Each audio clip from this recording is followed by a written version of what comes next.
This is a Fox News alert. Lois Lerner targeted a sitting Republican United States Senator. Stunning new email evidence shows Lerner referred Senator Chuck Grassley of Iowa to the IRS for extra scrutiny. Fox News chief congressional correspondent Mike Emanuel is live on Capitol Hill with the latest. Mike. Well, Greta, good evening. It is a bizarre story where invitations were issued by an organization to Senator Grassley and to Lois Lerner, but apparently the invitations were swapped. And so Lois Lerner received Senator Grassley's invitation. Her instincts were instantly to say, this group looks like they're offering to pay for Mrs. Grassley, his wife's travel, and that may be inappropriate, so she referred it to some of her colleagues and said we should give it closer scrutiny.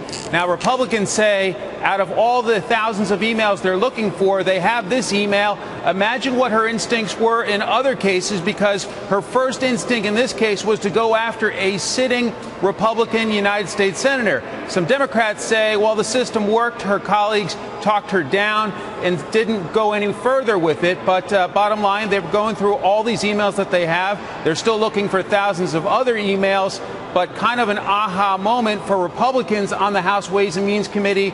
Democrats saying it is not so much, so we will let your viewers decide what they think. Bottom line, the investigation continues, and this is the latest revelation out of the emails they actually have of Lois Lerner. Greta? Mike, thank you. And let's take a closer look at one of the just exposed Lerner emails. On December 4th, 2012, Lerner emailing colleagues about Senator Grassley, writing, looked like they were inappropriately offering to pay for his wife. Perhaps we should refer to exam? Lerner deliberately targeting Senator Grassley for audit. And for what?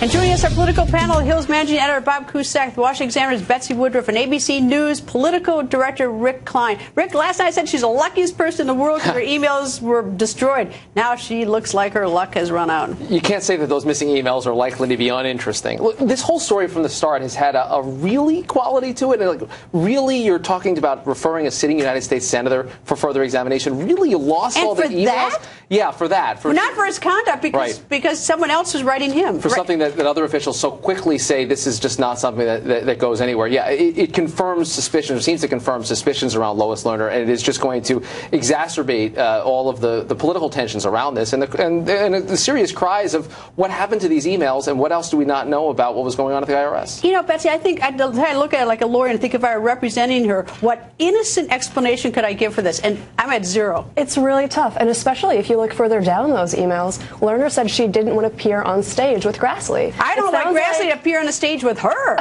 No kidding. I mean, it sounds like there's more to this than just an inadvertent mix-up. It sounds like there could be, a deeper element to this story, and it's hard to imagine it's good. And the other amazing quality is that this absolutely just confirms every conservative nightmare about the IRS. If Ayn Rand wrote a dystopia and created an IRS bureaucrat character, it's hard to imagine that it would behave that differently than these Lerner emails are suggesting she acts. Bob, Senator Grassley must be furious, but he could have kept his name silent in this. But according to this article, Grassley and his wife signed waivers allowing for their names to be released on this whole group of emails. Sure.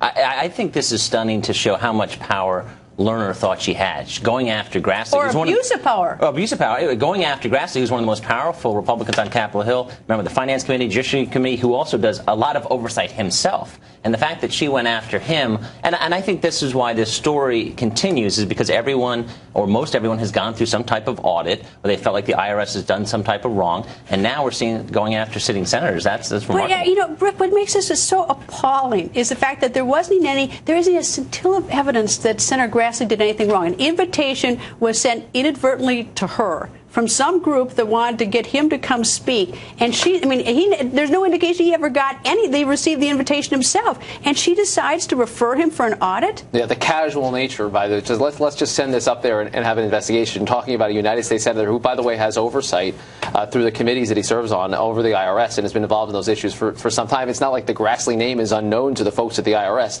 They know exactly what they're dealing with. I do think this story took on a new level of momentum over the last week, over the lost emails. emails. The very simple way that Paul Ryan outlined it at the hearing last week and saying this is not what you'd be asking of an average taxpayer, I think it just makes it more relatable. And see, I think this is so far more explosive than anything else, this email, to me, because this shows, I mean, look, she's a lawyer. She knows better. She knows exactly what she's doing. And there's not one suggestion that this Republican senator did anything wrong. And she just abuses her power and sends it for an audit. I think this is the worst we've seen of her. Another interesting factor is their invitations, according to some reports, were mixed up. If anything, the group made an inappropriate offer. That says something about the group, whose name is redacted. That says nothing about Senator Grassley. But this group that also invited Lerner, according to reports, seems like they didn't get targeted, at least as far as we know, although the emails that disappeared might have more information. At least Senator Grassley's, a big boy and he's a U.S. Senator. Think of the poor, Tea Party groups who didn't have that gravitas and that power and that authority. But here's the other interesting thing. The IRS official who she emailed with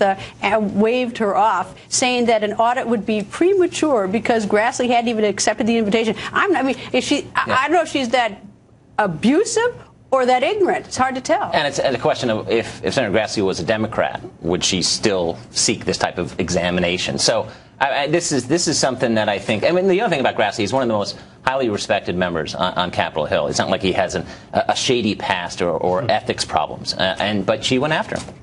It's unbelievable, isn't it? Yeah, no, I do. I think enraging United States Senator at this stage is not the way to handle an investigation like this. This is going to make it just last longer. I actually think it's a good thing because I think it should put some of the people who had doubts. When you see this, when you see her emails, it's just going to, now maybe others will say that this is not a phony scandal. It seems like she was very trigger happy, or abusive and partisan, whatever. Anyway, one quick thing, panel. Yesterday, as I noted, I said Lois Lerner is the luckiest woman alive with her vanishing emails. Well, her luck just ran out, and not just with the email tonight. Take a look at this. In 2008, Lerner's law school alumni magazine putting her on the cover. It is the Western New England College School of Law, and its headline, Lois Lerner rocks the IRS. It also says Lerner has reached rock star status with the federal government. Embarrassing and slightly funny.